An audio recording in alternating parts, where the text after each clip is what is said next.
Welcome to Mortal Sin, bitch!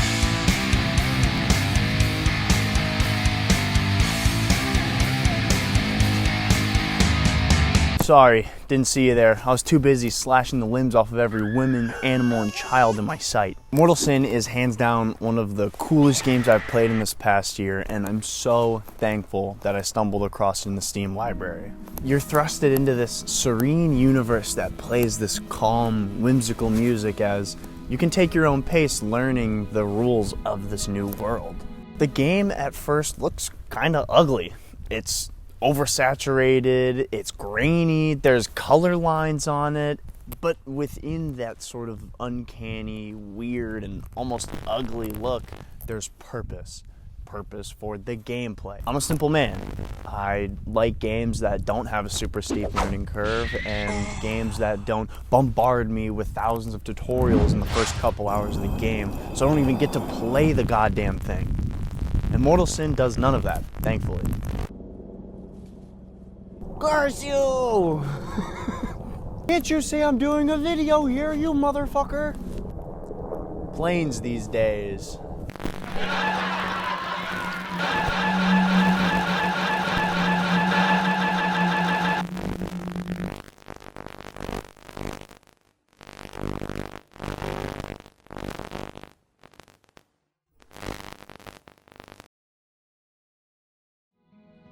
I don't actually want to talk about this stuff. That's not to say that I disliked Mortal Sin in any way. I had such a blast playing it. I've had a lot of big changes in my life. Some recent, some gradual, some incredibly abrupt. And with this last winter break, this month that I've had to reflect and recollect, I just kind of realized that I don't play video games as much as I used to. College, work, relationships, continuing hobbies, and newfound hobbies have just kept me so busy with life. And I haven't really delegated the time to sit down and play a game all that much. I used to be chronically, and when I say chronically, I mean chronically addicted to video games.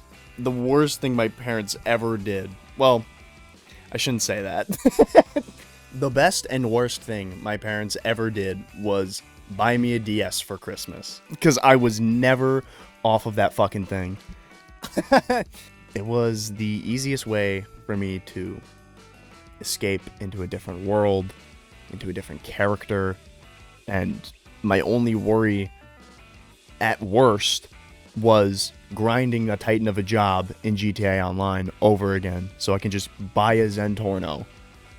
I've had an unhealthy relationship with gaming since I can remember.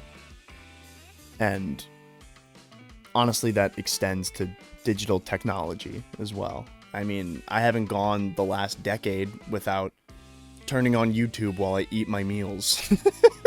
Like, that's crazy. What?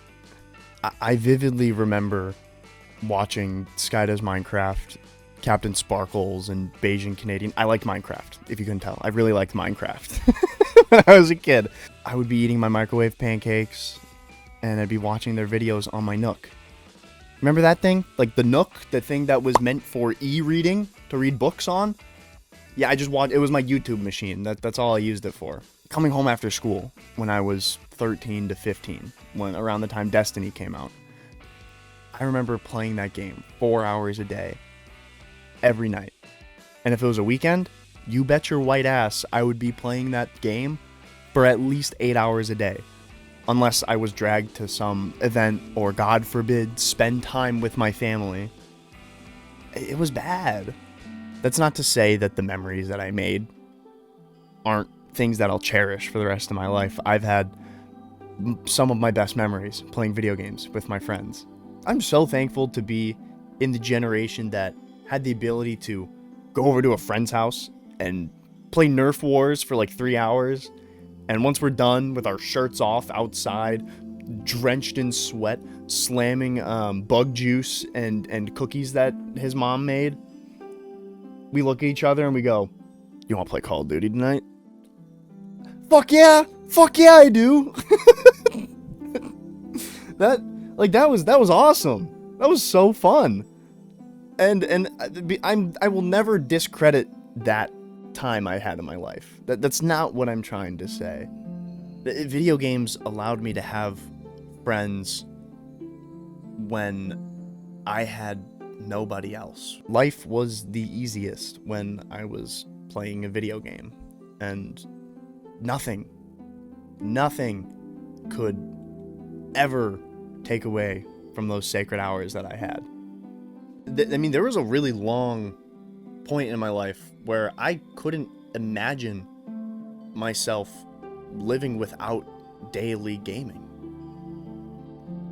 Like, that's kind of sad to admit out loud, but I genuinely couldn't fathom it. If you would have told me that as a 13-year-old, I would have shit myself. I would have dreaded growing up. I'm a senior in college, dude. I'm gonna graduate. I'm gonna get my degree, my college degree. And I'm gonna be doing real adult, real people shit soon. And during these last 4 years, I was just absolutely thrusted outside of my comfort zone. Oh, I think I hear bats.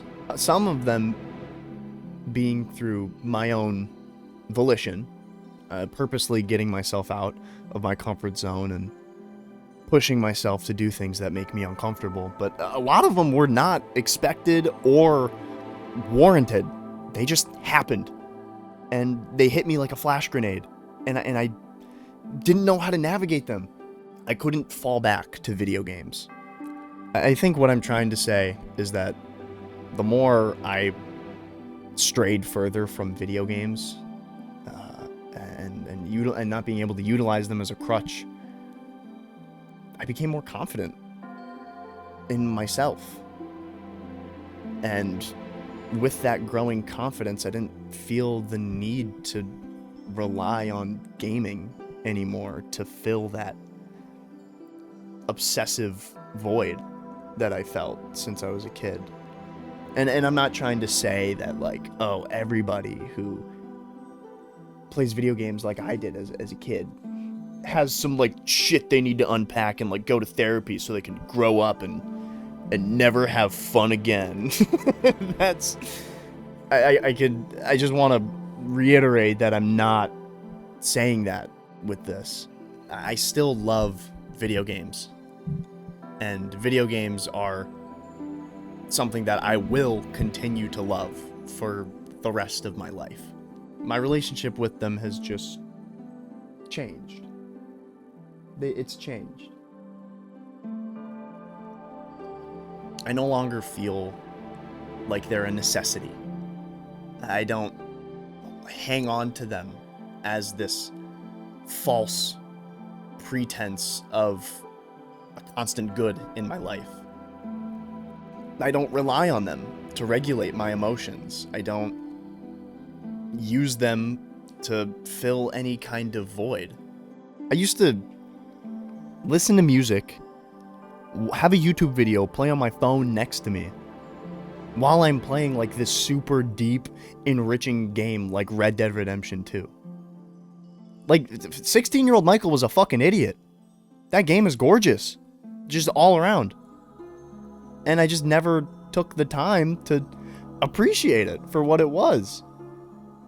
And to that one commenter that keeps asking me to play Red Dead Redemption 2, I feel like what I could say has already been said a million times over. Like by Jakey or Donkey. So just watch their videos. They're really good. I may play through it, but don't count on the video, brother.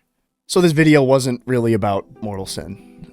And I'm sorry if you clicked on this thinking that it would be. I mean, you should have listened to my title. It says it right in the goddamn name. So, that's your fault. Through playing that game, I think I just realized that I didn't need them anymore. I don't need to wind down by getting called slurs in a Call of Duty lobby anymore. And I don't need to start the 20th Minecraft survival world and do the same thing that I always do, but still expect a different result. I'm really proud of how far I've come. Not just with, I suppose, my relationship with video games, but just in general. And I think little Mike would be proud too. I can finally live without escaping. And that's one of the best feelings in the world.